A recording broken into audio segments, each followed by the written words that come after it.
Man, I've been wishing on a star since like the 4th. Gang! Man, what up with y'all? Hey, on the gang. Big Glow, G-O-L. G-O-L. I said Big Goal. My dumb ass. But yo, I ain't see y'all in man long, man. I know it's been like 2 weeks since I made a video. Your boy just been working. You feel me? Your boy been on a whole different type of path. Like, even beyond YouTube, I just been working, grinding, doing a whole bunch of things for my channels to get a whole bunch better. And I got a whole bunch of content coming for y'all soon. You feel me? I got a whole bunch of content coming for y'all soon. And your boy just been taking a break just to get my mental right. I got a big announcement coming up soon.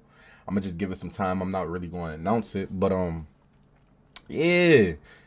Your boy back, though. And we got a banger for y'all. We got a banger video. We got 6 various acts in court. Like, we got people going crazy. These motherfuckers going cuckoo. Cuckoo. And this shit, you feel me? So, hey, we ain't gonna say too much. We about to jump right in. Oh! Off the rip! Yeah, he killed one of his people. The way he hit that man.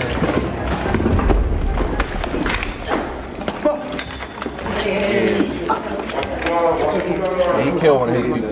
Deshaun Brown was accused of fatally murdering Natasha and Nilo Lattimore in December of 2020. After he murdered Natasha, he put her 3-year-old son into the Ohio River while he was still alive. Natasha's body was in her Walnut Hills apartment for 5 days before Brown disposed of it. He purchased a body bag from eBay and took an Uber down to the Ohio River, telling the driver it was his clothes because he was— This man purchased a body bag through eBay. moving out. A multi-agency search effort of the Ohio River unfortunately produced no results. Authorities did not find Nilo's body despite searching at least 180 miles of the river. In May 2021, Antonio Hughes, Nilo's father, spoke in an interview saying that he thinks about his son every day, wondering where the 3-year-old is, praying for the closure only a proper burial can bring. He also added that there was no serious reason for the murder, and he felt like she trusted Brown. But he didn't understand that she trusted him even with his son, which is what hurt him the most. And get this monster to go to hell. What he did was unexcusable. So no, I don't forgive him. During the hearing, he leaped at Brown, punching him repeatedly in the head and neck before he was held down by deputies.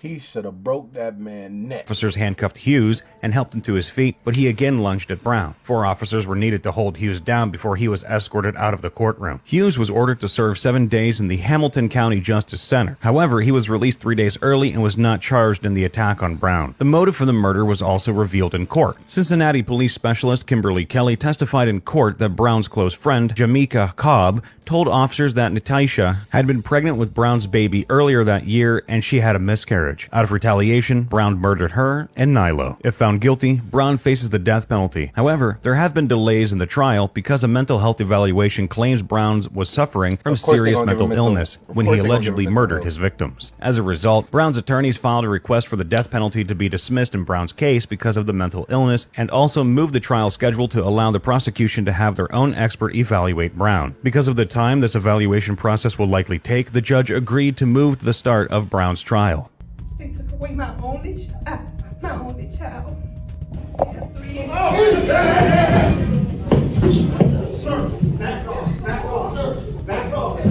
Lindy Jones was guilty of the murder of an 18-year-old Willie Fields in August 2019, with his brother, Jalen Jones, who aided in the murder. It's clear that no father should have to bury his innocent son. The pain the victim's father felt was clearly shown in a courtroom video where Jones was standing before the judge, awaiting sentencing. Fields' mother was given the opportunity to speak on the behalf of her son, while Angela Fields was speaking to the judge. Willie Clay Fields, the victim's father, ran past the sheriff's deputy and tackled Jones. Both men were separated by deputies before being dragged out of court. Fields, unfortunately, was taken to jail, but was later released. Jones, who was named a victim in this scenario, did not want to pursue charges against Fields. Fields' lawyer also released a statement after the incident that read, "Mr. Fields and his family are extremely apologetic to the court for his outburst and to the court staff and officers who had to step in. Mr. Fields wishes that his emotions in the moment had not gotten to the best of him, and he wants everyone to know that he is not a bad man." Of course, you ain't no bad man, but your emotions okay to get the best of you sometimes.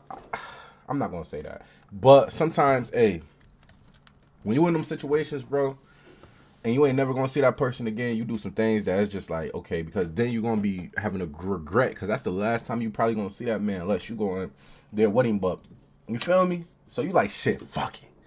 Family and legal team are asking for prayers and continued support in and They got the around Law and Order down there. the Orangeburg area as the family simply tries to move forward through the grieving process, which has been the most difficult moment of their lives. Jones has not been charged for his crime, but currently faces up to life in prison. This was a completely understandable reaction, as it must have been a lot for Fields to have to listen to his wife break down in court, and they were still grieving the death of their son. You son of a to grant me 5 minutes in a locked room with this demon. No, sir, I can't. Would you give me do that. 1 minute? Legal Well, I'm system. gonna have to Yeah, he said, "Yo," he said, "I don't give a fuck what you say." He just, hey, bro, at least he asked for permission in the beginning. I give him that for real, because that's the real one. Because he ain't have to ask for I said forgiveness. He ain't have to ask for permission, but he did. My boy was like, "Fuck it, Judge. I ain't gonna lie. You fucked up." And he did it anyway. I gotta go back to that. demon. No, sir, I can't. Would you do give me that. 1 minute? Legal Well, I'm system. gonna have to He said, "Would you give me one?" He said, "Would you give me 1 minute?" I swear to God, if she would have said 30 seconds, he would have took that. He would have dragged it though. It would have.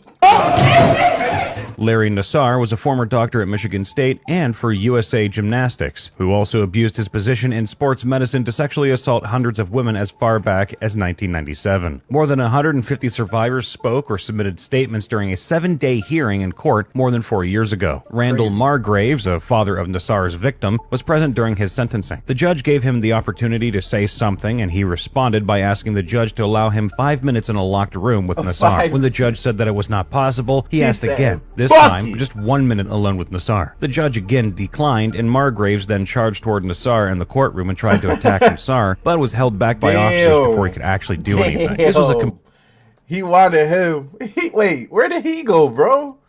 Nassar, but was held back. Where did Margraves the then dude that he charged was toward chasing- Nassar in the courtroom and tried to attack Nassar, but was held back by officers before he could actually do anything. This was a completely valid Bro, y'all should let him get hit once. reaction, as Nassar not only sexually assaulted one of his daughters, but 3. It just shows the level of frustration and anger that he was experiencing, not being able to seek justice for his daughters. Margraves was thankfully not arrested and will not face any fines. Over 260 women have said that Nassar abused them. You used my body for 6 years for your own sexual gratification. In many cases, while they were still minors. An FBI raid also found more than 37,000 images of child pornography in Nassar's possession. The judge said that it was her honor and privilege to sentence him, and Nassar received a See, that should be blowing me, because I get it, murderers, all that, you give them like, yeah, okay.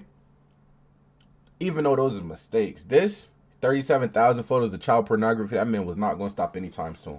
That's life in prison. sentence of up to 175 years in prison, but he will first serve a sentence of 60 years in federal prison for possession of child pornography. The victims of this case also have notified the Are they consecutive? FBI that they intend to sue over its failure to act on reports of his misconduct. They argued that the FBI was on notice since 2015, but failed to take steps to stop the abuse or notify other law enforcement agencies. This led him to continue to sexually assault women and children for 16 more months. Nassar was attacked physically by other inmates within hours of arriving in prison. Nassar blamed the incident on the judge who sentenced him, and Yo, I ain't gonna lie, one thing in jail they don't play with is them child predators, bro. I promise you. They gotta put them in safe areas, because they don't play with them niggas, bro. requested a resentencing by a different judge. Dudes, Does this bro. sound like someone who feels any remorse for their actions?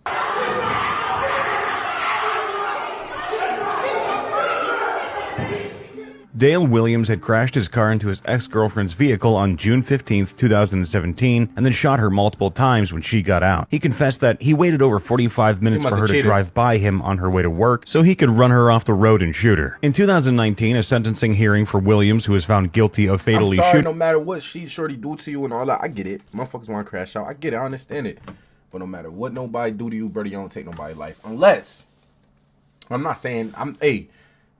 Do not listen to me. Do not use anything I say to you in court, because I'm not condoning anything. But I'm saying, for me, if it was me, I wouldn't do anything unless it came harm to my family or my lady or stuff like that. Physical harm, not words, because words, they hurt, but fuck them. It's just words. But Shooting Elizabeth Williams ended suddenly when the woman's sons attacked the convicted murderer. The shocking courtroom assault was captured on camera. The video shows one of her sons wearing blue jeans and a black t-shirt leap over a wooden table and lunge at Williams, who was being sentenced for the June 2017 murder of Elizabeth Pledger Stewart. Her other son, who was wearing both an orange set of pants and shirt, ran around the table towards Williams as the first man appears to grab Williams' foot and drag him out of his seat and onto the ground. Both men then appear to repeatedly hit Williams as several deputies try to separate them. Eventually, a stun gun had to be used on one of the men.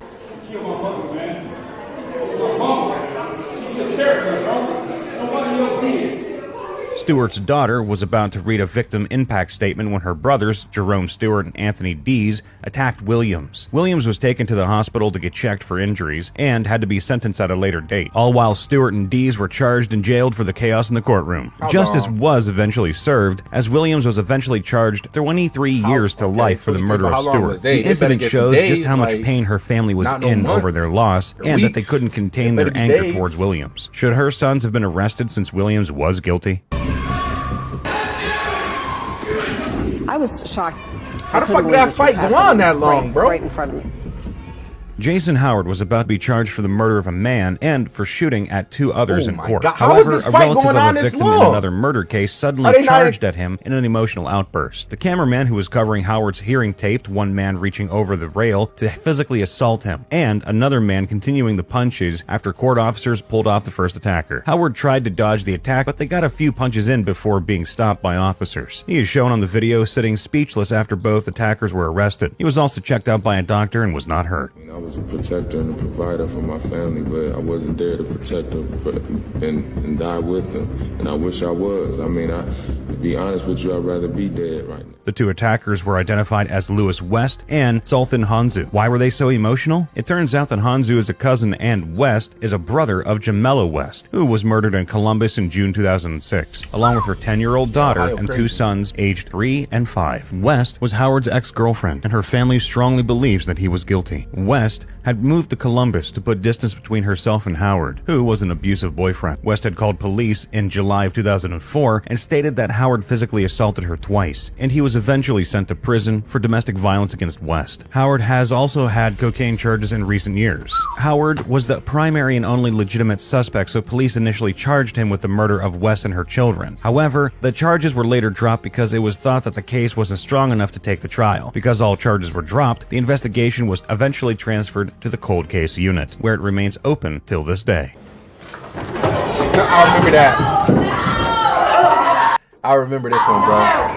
The way on July 19th, 2013, police responded to reports of a foul odor and investigated a garage leased to Michael Madison. It was in there that they discovered the bodies of 38-year-old Angela Deskins, 28-year-old Shatisha Sheely, and 18-year-old Sherelda Helen Terry. In court, it was revealed that Madison also abused his victims after their death. It was not Madison's first time in trouble with the law. He had already been registered as a sex offender in 2002 after serving 4 years for attempted sexual assault and also had previous drug convictions in 2000 and 2001. During a police interrogation, Madison revealed that he severely abused drugs and alcohol at the time to cope with repressed anger towards his mother, as she and some of her boyfriends severely abused Madison as a child. However, the jury chose not to factor his history in and ultimately found him guilty of aggravated murder, and Madison was sentenced to death. Not only did the victim's family have to deal with the loss, but for nearly 2 months they had to watch photos of the victims on screen before a jury of 12. They also had to listen as police detectives and forensic experts describe in detail how the women were assaulted before their murder. During the sentencing hearing, Van Terry took to the stand to speak to the man who tortured and murdered his 18-year-old daughter, Sherelda Terry. Right now, I guess we're supposed to, in our hearts, forgive this clown who has touched our families, taken my child, he said,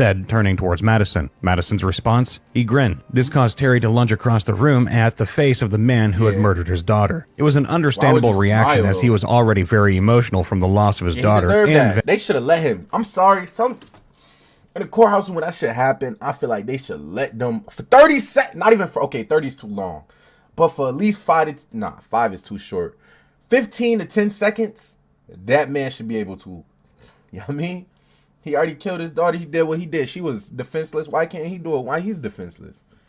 Some places they They law is eye for an eye. That means if you stole somebody's wallet, they get to steal your wallet. Or if you poke somebody's eye out, they get to poke your eye out. So, hey, for me, but that's all I got for y'all right now. I'm not sure if I'm doing any more videos today. I might do some more videos today. But like I said, I got a big announcement coming. I'm just trying to figure out how I'm going to present it here. I want to thank you guys for getting me to 300 subscribers, bro. It took a minute, but we here now. You feel me? And y'all been turning up in the videos, bro. I appreciate it. For real. And we back.